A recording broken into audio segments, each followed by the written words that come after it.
मित्रांनो, स्वाभिमान शोध अस्तित्वाचा या मालिकेच्या आजच्या भागात आज आपण बघणार आहोत. बबन पल्लवीला म्हणतो की एका अर्थाने बरंच झालं.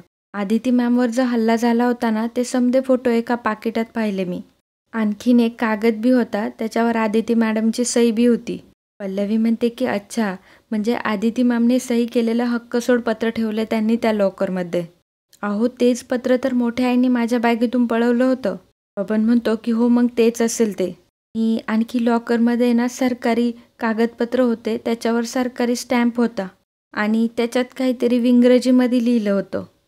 ते मला काय वाचता नाही आलं, पण प्रॉपर्टीचं काहीतरी असणार बघ.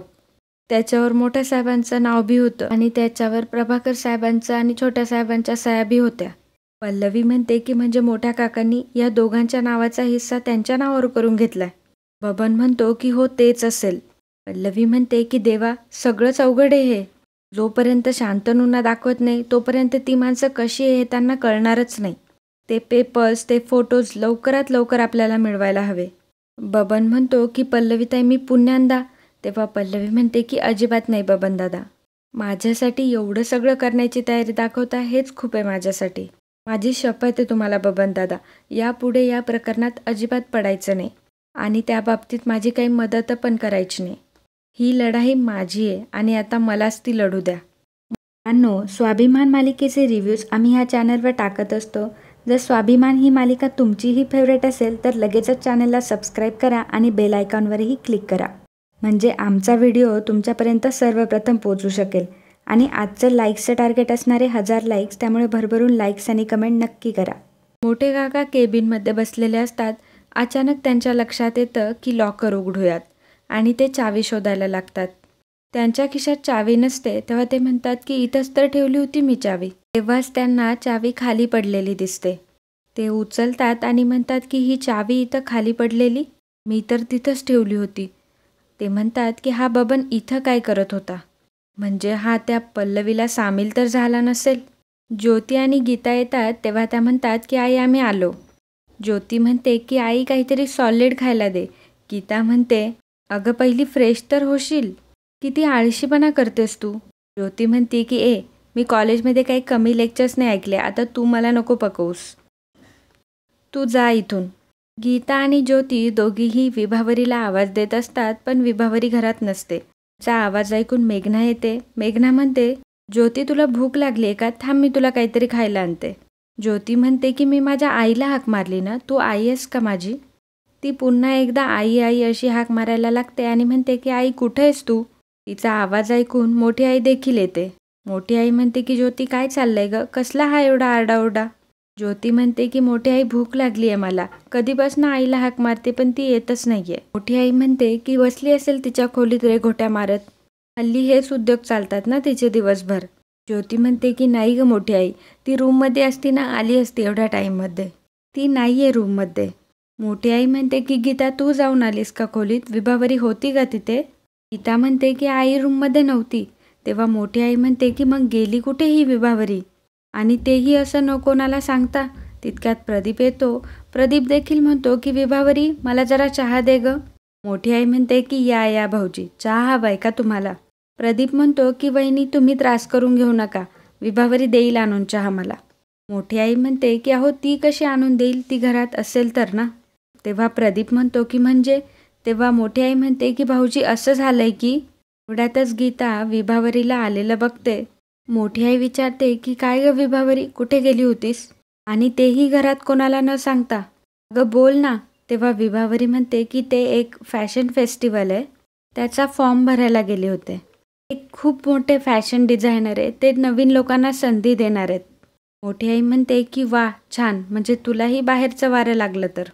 आता आहे ना भाऊजी, एकदा घराबाहेर बाई गेली की तिचं घराकडे दुर्लक्ष होतच, म्हणून मी हिच्या शिलाई कामाला विरोध करत होते. आणि हे सगळे प्रकार कोणाच्या पावलावर पाऊल टाकून चाललेत हे तुमच्या लक्षात येते का भाऊजी. तेवढ्यातच पल्लवी, प्रभाकर सर आणि शांतनू तिथे येतात. प्रभाकर सर म्हणतात की काय झालं वहिनी, अहो किती मोठ्याने बोलताय, बाहेरपर्यंत आवाज येतो तुमचा. मोठी आई म्हणते की बरं झालं शांतनू तू आलास, आता जे काही होईल ना ते तुझ्या समोरच होईल. मला मान्य आहे शांतनू की तुझी आई या घरात आली, ते आपल्याबरोबर राहतीये, तिचं तुझ्यावर प्रेम आहे, मला सगळं मान्य आहे. पण मग या घरातल्या बायका तिच्यासारखंच वागायला लागल्यात. या घरातल्या बायका बाहेरच राहिल्या तर घराचं काय होणार? शांतनू म्हणतो की मोठी आई, 1 मिनिट, मला कळत नाहीये तू काय म्हणते ते. मोठी आई म्हणते की ही विभावरी. आजपर्यंत या विभावरीने मला न विचारता घराबाहेर पाऊलसुद्धा टाकलेलं नाहीये. आणि आज ती म्हणते की घराबाहेर जाऊन कुठला तरी अर्ज भरून आली आहे ती. अरे ज्योती कॉलेजमधनं आली आहे, तिला एवढी भूक लागली आहे, त्याकडं कोण लक्ष देणार? प्रदीप भाऊजी एवढे दमून भागून घरी आले, त्यांच्या चहा पाण्याचं कोण बघणार? आता हिला बाहेर भटकायला मिळालं तर घरातल्या कामांवर लक्ष कोण देणार? विभावरी रडत म्हणत असते की असं नाहीये मोठी जाऊबाई. पल्लवी म्हणते की मोठी आई, विभा काकूंनी घराकडे दुर्लक्ष केलं असं कधीच होणार नाही. मोठी आई म्हणते की तू गप्प बस. या घराचे नियम, या घराची शिस्त तू मोडायला निघाली आहेस. तुझ्यापासूनच सुरुवात झाली आहे. अगं घराचं सोड गं, पण तुझ्या अशा वागण्याने तुझा संसार मोडायला लागलाय. त्याचं काय, तो आधी सुधार. बायका अशा घरातले कामं सोडून बाहेर भटकायला लागल्या ना तर संपलं सगळं. शांतनू म्हणतो की विभा काकू, मोठी आई हे सगळं का बोलती हे तुझ्या लक्षात येत आहे ना? नाही तुझं बाहेर महत्त्वाचं काम असेल, पण मोठी आईसुद्धा आपल्या घराच्या काळजीपोटीच बोलतीये हे. घरातल्या स्त्रीचं असं कुटुंबाला सोडून जाणं एक्झॅक्टली काय असतं हे मी चांगलंच भोगलंय. आणि मला माहिती आहे हा त्रास आणखी कोणाला होऊ नये म्हणून मी असं म्हणतोय. पण विभा काकू, मला कळत नाहीये की तू आज अशी का वागलीस? काय घडलं असं? तेव्हा मोठी आई म्हणते की मी सांगते ना, याला जबाबदार आहे तुझी आई. तिच्या नादाने आधी ही पल्लवी बिघडली आणि आता घरातल्या बायकासुद्धा बिघडायला लागल्यात. बघतोयस ना, आज विभावरी बिघडली, उद्या मेघनाही असं वागायला लागेल. आणि परवा ही गीता, ज्योती ही आपल्या घरातली शिस्त धाब्यावर बसून या विभावरीसारखी थेरं करायला लागल्या तर कोणाला आश्चर्य वाटायला नको. एवढ्यात आदिती तिथे येते. ती म्हणते, थेरं? कसली थेरं वहिनी? काय बोलताय हे तुम्ही? विभामध्ये जर काहीतरी गुण असतील, काही कौशल्य असतील, जगासमोर मांडण्याची तिला संधी भेटत असेल तर त्याला तुम्ही थेरं म्हणताय? आणि या अशाने तुमच्या घराची शिस्त बिघडते का? मोठी आई म्हणते की या घराचे शिस्त, या घराचे नियम मी ठरवते, म्हणून मी या घराला आजपर्यंत जोडू शकले. तुझ्यासारखी घर वाऱ्यावर सोडून निघून नाही गेले मी. लवी म्हणते की मोठी आई, आता विषय भरकटतोय. तुम्ही विभा काकूंच्या विषयामध्ये आदिती मॅमला का ओढताय? मोठी आई म्हणते की फक्त विषय नाही तर सगळं घर भरकटलंय. या घरातल्या बायकांना ना तुम्ही दोघी बिघडवताय. स्वतःच्या मुलांना उपाशी ठेवायचं आणि स्वतः बाहेर नाव कमवायला जायचं. हे पटतं का शांतनू तुला? जरा ज्योतीकडं बघ, भुकेने नुसता जीव कळमळलाय तिचा. पल्लवी म्हणते की ज्योती, भुकेने कळवळत होतीस तू? लहान आहेस का तू? एक दिवस आईने जेवण वाढून नाही दिलं तर घेऊ नाही शकत तू. गीता, मला सांग, तुलाही भूक लागली आहे का? तेव्हा गीता म्हणते की हो, आईने डब्यात लाडू करून ठेवले होते, त्यातलेच लाडू खाल्ले मी. पल्लवी म्हणते की बघ ज्योती, तिला भूक लागली होती, तिने स्वतःहून लाडू घेऊन खाल्ले. तूही करू शकली असती तसं.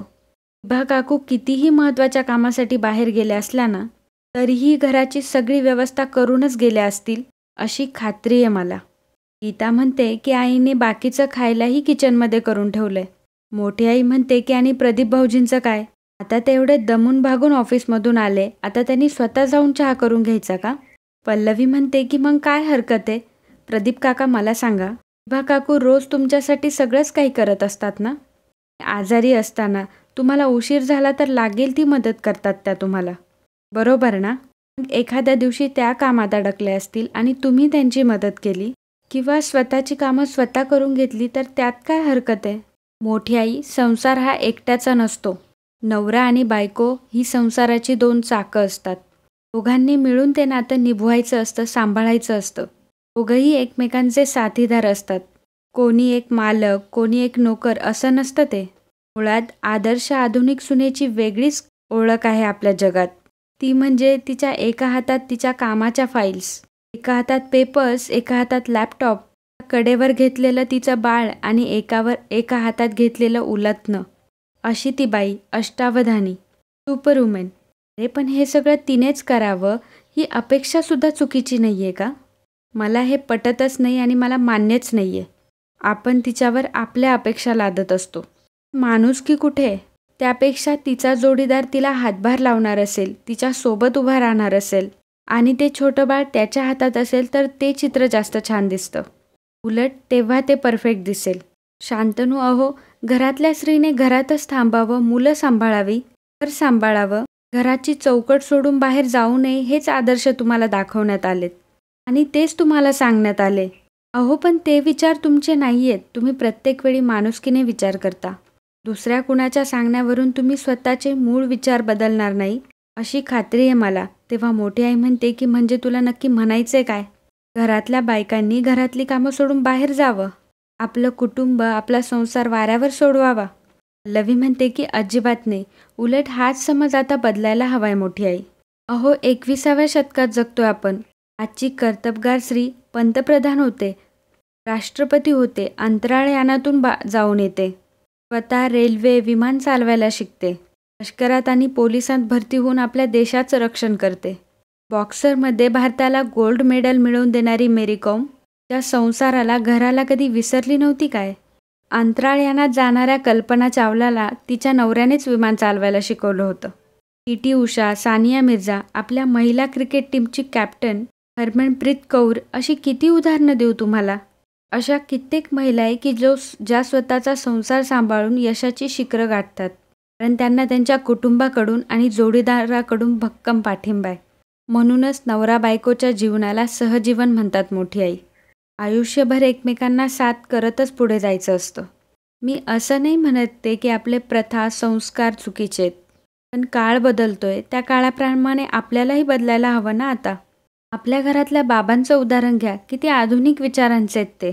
अभिमान वाटतो मला त्यांचा. तसंच विभा काकूंकडे डिझायनिंगचं उत्तम स्किल आहे. हे जर जगासमोर आणायचं असेल तर आपणच त्यांना साथ द्यायला हवी ना. विभा काकू, आम्हा सगळ्यांचा तुम्हाला पाठिंबा आहे. तुमचं कौशल्य सगळ्यांना कळायला हवंय. मोठी आई म्हणते की पल्लवी तू, तेव्हा शांतनू म्हणतो की मोठी आई 1 मिनिट. पल्लवी जे म्हणते ते पटतंय मला. मोठी आई, विभा काकू तिचे स्किल्स दाखवण्यासाठी धडपडतीये. तिला सूट सापडलाय तर तिला पण प्रूव्ह करू दे ना, काय हरकत आहे? उलट तिला जर अडकल्यासारखं वाटत असेल तर आपणच तिला सपोर्ट करायला हवा आहे ना. उलट जर तिच्या प्रगतीमध्ये काही अडथळे आले तर आपणच तिला सपोर्ट करायला हवा. मोठी आई, हे आपलं घर आहे आणि या घरातली माणसं आपली आहेत. त्यांच्या गरजेच्या वेळी आपण त्यांच्या पाठीशी खंबीरपणे राहायला हवं ना. बरोबर बोलतोय ना मी प्रदीप काका? तेव्हा प्रदीप काका देखील हलक्या आवाजात हो म्हणतो. मोठी आई म्हणते की करा, काय करायचे ते करा, काय उधळायचे ते उधळा. आणि या अशा बेशिस्त वागण्याची फळं एक ना एक दिवस भोगायलाच लागतील. तेव्हा माझ्या शिस्तीची किंमत कळेल सगळ्यांना. एकच सांगते शांतनू, यांचं असं बेशिस्तीचं वागणं तुला हे मान्य असेल पण मला अजिबात पटलेलं नाहीये. या दोघीजणी आपल्या घराचे नियम धाब्यावर बसवताय. पण विभावरी आणि मेघनाला मी यांच्या पावलावर पाऊल टाकू देणार नाही. हे घर माझं आहे आणि इथं मी म्हणेल तसंच होणार. असं म्हणून मोठी आई तिथून रागाने निघून जाते. विभावरी रडत असते. तेव्हा पल्लवी म्हणते, विभा काकू तुम्ही नका काळजी करू. तुम्ही काहीही चुकीचं केलेलं नाहीये. तुम्ही आता तुमच्या कामाकडे लक्ष द्या. आता आम्ही सगळे तुमच्या पाठीशी उभे आहोत. आदिती देखील म्हणते की विभा नको रडू, शांत हो. आणि मित्रांनो, आजचा भाग इथेच संपतो. पुढील भागात आपल्याला पाहायला मिळणार आहे. पल्लवी म्हणते की विभा काकू आम्ही इथलं सगळं बघतो, तुम्ही जा. मोठी आई म्हणते की जा काय जा. बघ विभावरी, तुझं हे फेस्टिवल वगैरे काय चाललंय ना ते मला अजिबात मान्य नाहीये. विभा काकू खूप रडत असते.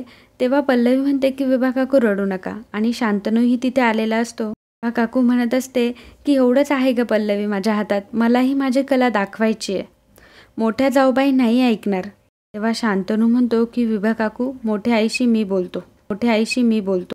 मित्रांनो, कालच्या एपिसोडमध्ये पहिल्या 3 तासात कमेंट करणारे आपले दर्शक होते लक्ष्मीप्रसाद सरदेसाई, गीता आर, निशिगंधा सांगळे, नितीन लांडे, स्वाती भालेकर, कैलास जाधव, रवी कवडे, वर्षा चौगुले, अजय माने, योगेश मेश्रम, राणी बेलोटे, नीलम गीते, धनश्री देशमाने, शुभांगी खानोलकर, शीतल जाधव, स्वाती सुतार, भास्कर दहाले, ज्ञानेश्वर आचारी, प्रमोद पंडित, सुषमा कुंभार, मंदारवी बोधारे, हर्षदा खोट, प्रिया सोनवणे, आनंद केसवानी, साहेबराव दराडे, तनुजा शोकालकर, अनिरुद्ध अनाप, रेश्मा भगत, उषा नाथे, मोनाली पाटील.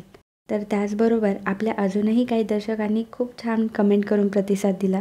त्याबद्दल खूप खूप धन्यवाद.